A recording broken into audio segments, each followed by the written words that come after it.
ভুন্দুরচর সীমান্তে 5 জন যুবক গত 9 দিন ধরে সেখানে অবস্থান করছে।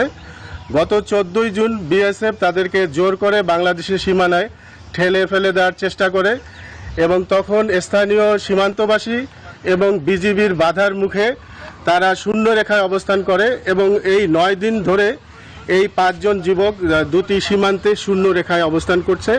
সামান্য পলিথিনের ছাউনির মধ্যে তারা অবস্থান করছে এবং বিএসএফ থেকে এবং স্থানীয় গ্রামবাসী তাদেরকে খাবার দিয়ে সহযোগিতা করছে, কিন্তু খোলা আকাশে তাদের মৌলিক যে বিষয়গুলো সেগুলো তারা বঞ্চিত হচ্ছে।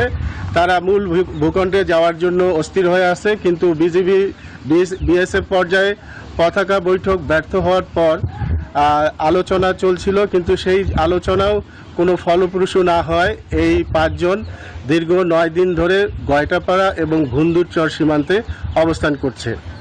এই ছিল আমার কাছে সর্বশেষ। প্রতি সপ্তাহে সর্বোচ্চবার বিকাশ পেমেন্টে 50 জন হবেন পেমেন্ট চ্যাম্পিয়ন। জিতে নিন টিভি সহ আকর্ষণীয় সব প্রাইজ।